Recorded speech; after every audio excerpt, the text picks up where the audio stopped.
अस्सलाम वालेकुम जी दोस्तों, की हाल है? ठीक हो? अच्छा दोस्तों, अक्सर माइयां नूं ਮੈਂਸਸ ਦਾ ਪ੍ਰੋਬਲਮ ਚੱਲਦਾ ਰਹਿੰਦਾ ਹੈ।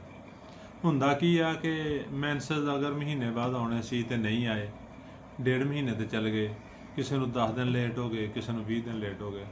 ਤੇ ਬਾਜ਼ ਮਾਈਆਂ ਨੂੰ, ਬਾਜ਼ ਔਰਤਾਂ ਨੂੰ ਮੈਂਸਸ ਕਈ ਕੁ ਮਹੀਨੇ ਨਹੀਂ ਆਉਂਦੇ ਤੇ ਉਹਦੀ ਵਜ੍ਹਾ ਨਾਲ ਨੁਕਸਾਨਾਤ ਕੀ ਹੁੰਦੇ ਆ ਕਿ ਜਿਸਮ ਫੁੱਲਣਾ ਸ਼ੁਰੂ ਹੋ ਜਾਂਦਾ ਹੈ, ਮੈਦਾ ਖਰਾਬ ਹੋਣਾ ਸ਼ੁਰੂ ਹੋ ਜਾਂਦਾ ਹੈ, ਚਿਹਰੇ ਦੇ ਉੱਤੇ ਦਾਣੇ ਨਿਕਲਣੇ ਸ਼ੁਰੂ ਹੋ ਜਾਂਦੇ ਆ, ਬਾਲ ਗਿਰਨੇ ਸ਼ੁਰੂ ਹੋ ਜਾਂਦੇ ਆ ਤੇ ਫਿਰ ਮਾਈਆਂ ਬਹੁਤ ਪਰੇਸ਼ਾਨ ਹੁੰਦੀਆਂ। ਅਕਸਰ ਮਾਈਆਂ ਫਿਰ ਲੇਡੀ ਡਾਕਟਰ ਨਾਲ ਰਾਬਤਾ ਕਰਦੀਆਂ ਤਾਂ ਕਿ ਦਵਾਈ ਲਈ ਜਾ ਸਕੇ ਤੇ ਡਾਕਟਰ ਨੂੰ ਲੇਡੀ ਡਾਕਟਰ ਦਵਾਈ ਲਿਖ ਦਿੰਦੀ ਆ ਕਿ ਤੁਸੀਂ ਮਹੀਨਾ ਖਾਈ ਰੱਖੋ ਤੇ ਅਕਸਰ ਮਾਈਆਂ ਦਾ ਇਹ ਮਸਲਾ ਹੱਲ ਨਹੀਂ ਹੁੰਦਾ। ਤੇ ਦੋਸਤੋ, ਅੱਜ ਅਸੀਂ ਤੁਹਾਨੂੰ ਐਸੀ ਰੈਮਡੀ ਦੱਸਣੀ ਆ ਜਿਹਦੇ ਇੱਕ ਖੁਰਾਕ ਦੇ ਇਸਤੇਮਾਲ ਨਾਲ ਮਾਈਆਂ ਦਾ ਇਹ ਮਸਲਾ ਇਨਸ਼ਾਅੱਲਾ 1-2 ਦਿਨਾਂ 'ਚ ਹੀ ਹੱਲ ਹੋ ਜਾਣਾ।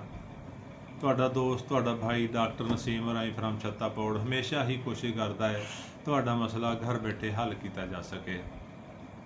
ਤੇ ਦੋਸਤੋ, ਕਰਨਾ ਕੀ ਆ, ਅਗਰ ਕਿਸੇ ਮਾਈ ਨੂੰ, ਔਰਤ ਨੂੰ, ਅਜ਼ੀਜ਼ਾ ਨੂੰ ਇਹ ਮਸਲਾ ਹੈ ਕਿ ਉਹਨੂੰ ਮੈਂਸਸ ਨਹੀਂ ਆਉਂਦੇ, 2-2 ਮਹੀਨੇ ਨਹੀਂ ਆਉਂਦੇ, 3-3 ਮਹੀਨੇ ਨਹੀਂ ਆਉਂਦੇ, ਜਾਂ ਦਿਨ ਉੱਤੇ ਚਲੇ ਜਾਂਦੇ ਨੇ, 10 ਦਿਨ ਉੱਤੇ ਚਲ ਗਏ, 20 ਦਿਨ ਉੱਤੇ ਚਲ ਗਏ, ਜਾਂ ਮਹੀਨਾ ਉੱਤੇ ਚਲਾ ਗਿਆ, ਪਰੇਸ਼ਾਨ ਨਹੀਂ ਹੋਣਾ। ਹੋਮਿਓਪੈਥਿਕ ਦਵਾ ਪਲਸਟੀਲਾ CM ਦੇ ਵਿੱਚ ਇੱਕ ਖੁਰਾਕ ਲੈਣੀ ਆ, ਜਸਟ 1 ਡੋਜ਼।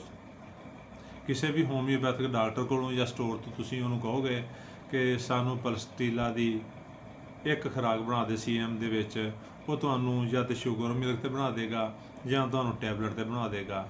ਤੇ ਅਗਰ ਤੁਸੀਂ ਡਰਾਪ ਖਰੀਦਣਾ ਚਾਹੋਗੇ ਤੇ 5 ਕਤਰੇ 2 ਘੁੱਟ ਪਾਣੀ 'ਚ ਪੀਣੇ ਆ, ਲੇਕਿਨ ਡਰਾਪ ਦਾ ਤੁਹਾਨੂੰ ਫਾਇਦਾ ਕੋਈ ਨਹੀਂ ਕਿਉਂਕਿ ਬਾਕੀ ਦਾ ਡਰਾਪ ਬਚ ਜਾਣਾ ਹੈ ਔਰ ਤੁਹਾਡੇ ਕਿਸੇ ਕੰਮ ਨਹੀਂ ਆਉਣਾ।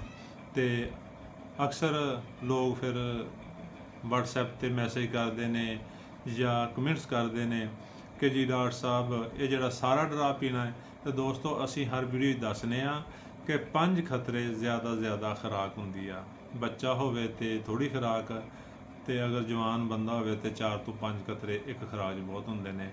ਲਿਹਾਜ਼ਾ ਬਾਰ-ਬਾਰ ਮੈਸੇਜ ਕਰਨ ਦਾ ਕੋਈ ਫਾਇਦਾ ਨਹੀਂ, ਅਸੀਂ ਤੁਹਾਨੂੰ ਹਰ ਗੱਲ ਕਲੀਅਰ ਦੱਸ ਰਹੇ ਹਾਂ। ਤੇ ਦੋਸਤੋ, ਸਾਡੀ ਵੀਡੀਓ ਨੂੰ ਲਾਈਕ ਤੇ ਸ਼ੇਅਰ ਕਰੋ ਤਾਂ ਕਿ ਵੀਡੀਓ ਹੋਰ ਲੋਕਾਂ ਤੱਕ ਪਹੁੰਚੇ, ਉਹਨਾਂ ਦਾ ਫਾਇਦਾ ਹੋ ਸਕੇ। ਤੇ ਸਾਡੇ ਅਕਾਊਂਟ ਨੂੰ ਫਾਲੋ ਕਰੋ ਤਾਂ ਕਿ ਤੁਹਾਡਾ ਔਰ ਸਾਡਾ ਰਾਬਤਾ ਰਹੇ। ਸ਼ੁਕਰੀਆ। ਅੱਲਾਹ।